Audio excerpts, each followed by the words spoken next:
अगर आप भी घर बैठे अपने हुनर से पैसे कमाना चाहती हैं तो सिलाई का सबसे पहला राज है सही नाप लेना। तो आज की वीडियो देखने के बाद आपका नाप कभी भी गलत नहीं होगा। तो सही नाप लें और खुद एतमादी से काम शुरू करें। अस्सलाम वालेकुम मेरी प्यारी प्यारी यूट्यूब फैमिली, कैसे हैं आप सब? होप्स हो कि आप जहां भी होंगे खुश होंगे, आबाद होंगे।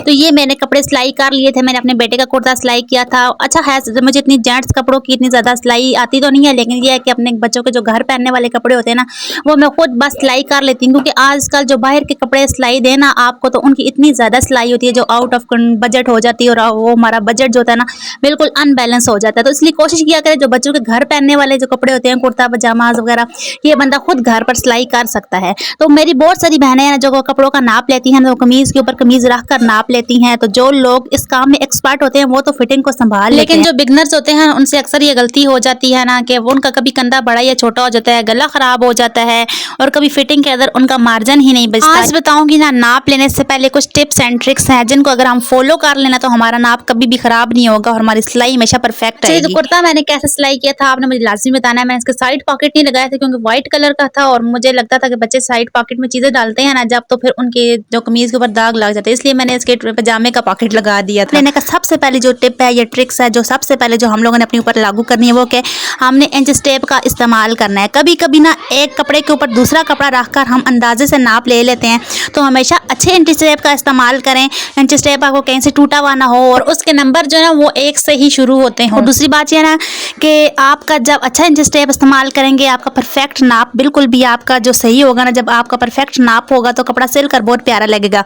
तो आपने इंच टेप को जब पकड़ना है तो उसको बिल्कुल खींच कर नहीं पकड़ना, आप उसको ना ही उसको बहुत ढीला करके पकड़ना है, बल्कि जैसे जैसे कपड़ा जाता जाएगा आपने बस उसे कपड़े के ऊपर ही ऐसे रख देना है और आपने उसको खींचना बिल्कुल भी नहीं है। तो ये मेरी फिर दिन की रूटीन शुरू हो रही थी और दिन को बस काली मसूर की दाल मैंने बनाई थी, और मुझे तो बहुत ज़्यादा पसंद है, लेकिन जो मेरे बच्चे हैं ना उनको बिल्कुल भी नहीं पसंद। यकीन माने किसी ने एक नवाला तक नहीं लगाया, और मुझे दाल चावल बहुत ज़्यादा पसंद है।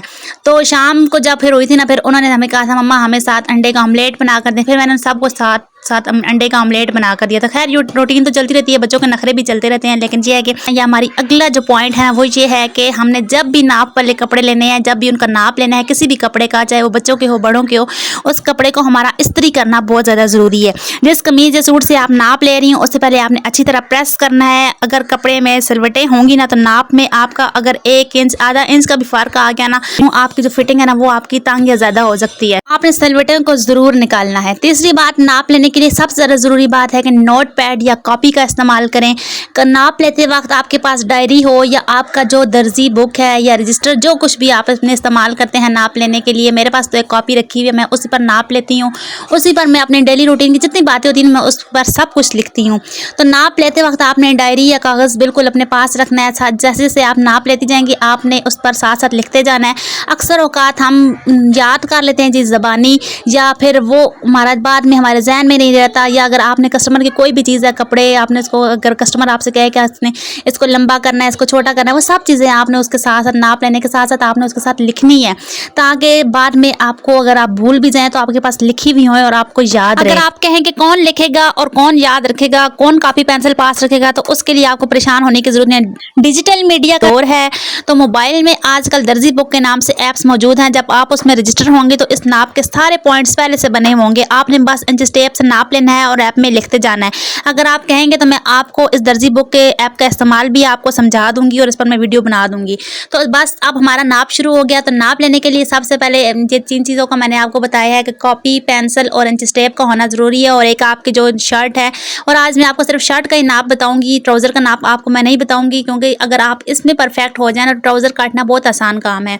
तो नाप लेने के लिए जो हमारे पास कुछ ज़रूरी चीज़ें होती हैं कमीज़ का नाप लेने के लिए, जिसमें हमारी लंबाई होती है, हमारी चौड़ाई होती है, हमारा तीरा होता है, उसके बाद हमारी बगल होती है, और फिर हमारी कमर होती है, और उसके बाद हमारा हिप साइज़ होता है, और फिर उसके बाद हमारा कंधा होता है, बाजू होते हैं, और गला होता है कि गला कितना हमारा गहरा है और कितना हमारा जो है ना वो गला हमारा चौड़ा है, यानी चौड़ाई कितनी है और गहराई कितनी है। तो सबसे पहले जब भी हम किसी चीज़ के कपड़े से उतारते हैं तो उस कपड़े की हम लंबाई उतारते हैं। लंबाई के बाद फिर हम उस कपड़े को देखते हैं कि हमें चौड़ाई कितनी चाहिए, यानी उसका दामन कितना है, हमें उसकी चौड़ाई के हिसाब से उतारना है। तो ये बात आपने याद रखनी है कि जितना भी आपका नाप होगा ना, जब आपने कपड़ा काटना है तो आपने मार्जिन उसमें ज़रूर छोड़ना है। 1.5 से 2 इंच का मार्जिन आपने लाजमी कटाई के लिए छोड़ना है। तो नाप लेने के लिए सबसे पहले कमीज़ की लंबाई नापनी है। देखें, अब जैसे मैंने कमीज़ की लंबाई नापी तो मेरी इसकी कमीज़ की लंबाई तकरीबन 38 आई, क्योंकि उसके साथ लैस भी लगी थी। जो लैस होती है वो कमीज़ की लंबाई में शामिल होती है। तो 38 लिखने के बाद मैंने अब लंबाई के सामने 38 लिख दिया। अब मैंने इसका दामन का जो इसका दामन का घेर है वो मैंने इसका नापना है। इसका दामन अब तकरीबन इसका मेरे पास आ रहा है 22। तो मैं अब इसकी जो चौड़ाई है यानी इसका दामन है वहाँ लिखूंगी 22। तो अगर आप दर्जी बुक इस्तेमाल करती हैं तो ये फिर सब कुछ दर्जी बुक में लिखा हुआ होगा, बस आपने उसके सामने सिर्फ लिखते जाना है। आपने फालतू नाम किसी चीज़ का भी नहीं लिखना। तो जब आप भी तीरा काटती हैं तो तीरा यानी तीरे का नाप लेती हैं तो कमीज़ को नीचे ज़मीन पर आपने सीधा बिछाना और कंधों की सिलाई के दरमियान का फासला आपने बिल्कुल सीधा नाप लेना। यानी एक कंधे से लेकर दूसरे कंधे तक जो फासला होता है उसे हम तीरा बोलते हैं। अक्सर औकात मेरी बहनों को इनके नाम भी नहीं आते, इस वजह से भी उनको परेशानी होती है नाप लेने में। तो जब ये तीरा होता है, जितना भी इसका तीरा है एक कंधे से लेकर दूसरे कंधे तक का फासला आपने तीरा उसमें ऐड कर लेना है। अच्छा, ये जब आप नाप करेंगी तो आपने बिल्कुल परफेक्ट नाप लिखना है। उसमें आपने अभी सिलाई का मार्जिन नहीं डालना। उसके बाद आपने बगल का नाप लेना है, जो जिसे हम कहते हैं छाती का नाप। तो बगल का नाप जो है आर्म होल यानी कंधा जहाँ से ख़त्म होता है वहाँ से शुरू होता है। आपने बगल का नाप लेना है और बगल का नाप आपने ऐसे ही बिल्कुल परफेक्ट, मेरा 20 आया है तो बस आपने 20 लिख लेना है। बगल का नाप लेने के बाद अब आपने लेना है कमर का नाप। और कमर का नाप जो होता है वो आपकी कमीज़ की, जब आप लंबाई में कमीज़ नापते हैं तो ऊपर से लेकर तकरीबन 14 या 15 इंच का जो बड़े साइज़ का नाप होता है ना, वहाँ कमर का नाप आता है।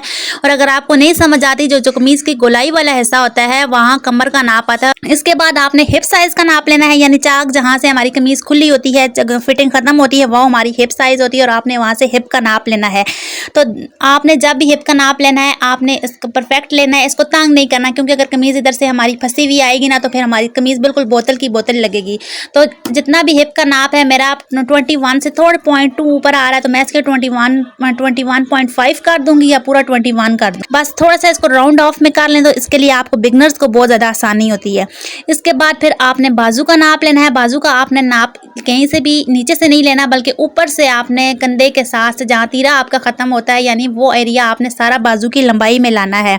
और एक बात आपने ज़रूर याद रखनी है कि जब आप दामन का नाप लेते हैं तो दामन हमेशा आपके हिप साइज़ से 1 या 2 इंच या 1 या 1.5 इंच आपका बड़ा होना चाहिए। बस फिर आपने यूँ गोलाई में रखकर कंधे का नाप ले लेना है और ये बस आपके कंधे का नाप आ गया है। इसके लिए बहुत सारे फार्मूला भी होते हैं, लेकिन बहुत आसानी से जो नाप लिया जाता है ना वो इसका ही होता है। बाकी प्रोफेशनल हम जाते हैं तो उसमें बहुत सारे फार्मूलाज और बहुत सारी चीज़ें होती हैं जो हम लोग फिर इसको यूज़ करके डिवाइड करके फिर आगे से हम लिख लेते हैं। मैंने 8.75 तक बस तकरीबन ये आ रहा, 9 भी नहीं था लेकिन 8.75 आ रहा था।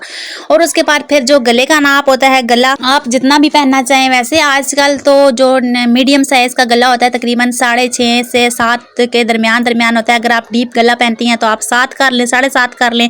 और अगर आप नॉर्मल साइज़ का गला पहनती है तो 6 या 6.5 जो होता है वो बिल्कुल नॉर्मल होता है, क्योंकि आधा इंच हमारा जो होता है वो सिलाई में भी चला जाता है तो पीछे हमारे 6 इंच का गला जो हमारा बिल्कुल परफेक्ट होता है। लेकिन अगर आप बड़ी हैं, आपकी एज बड़ी है तो फिर आप 7 भी कर सकती हैं। तो ये आपकी अपनी चॉइस पर है और आपके कस्टमर की चॉइस पर होता है। तो अब आम गलतियां जो हम करते हैं, कपड़े का मार्जिन नाप लेते वक्त फिटिंग के अलावा तकरीबन 1.5 से 2 इंच का आपने कपड़े की कटाई के लिए आपने मार्जिन जरूर छोड़ना है। और दूसरी बात यह है कि लटका कर आपने कभी भी नाप नहीं लेना। कमीज को हवा में उठाकर नापने से नाप हमेशा गलत हो जाता है। कमीज हमेशा जमीन पर बिछाएं या अपने जो आपका टेबल है आपने उस पर बिछाकर आपने नाप लेना है। तो ये थी आज की छोटी सी कोशिश, होप्स हो कि आपको अच्छी लगी होगी। और मेरी बहुत सारी बहनें जिनको नाप लेने का परफेक्ट तरीका नहीं आता होगा, आपको समझ आ गई होगी। अगर आपको कोई भी बात समझ नहीं आ रही तो आपने वीडियो को दोबारा चलाकर देखना है। और इसके बावजूद अगर आपको कोई बात समझ नहीं आ रही तो आपने मुझे कमेंट्स बॉक्स में मैसेज करना है, मैं आपको हर बात का जवाब दे दूंगी। तो अगर आपको वीडियो ज़रा सी भी अच्छी लगी तो आपने लाइक सब्सक्राइब भी ज़रूर करना है और अपना प्यारा सा कमेंट्स भी करना है। तो मिलते हैं नेक्स्ट व्लॉग में। अपना नाप लें आसानी से, हुनर आपके हाथों में है, बस शुरुआत आपने करनी है। अपना प्यारा सा सूट सिलाई करें, अपने कस्टमर का सूट सिलाई करें और आज ही परफेक्ट नाप लेकर अपनी सिलाई में सफाई का आगाज़ करें। अल्लाह हाफिज़।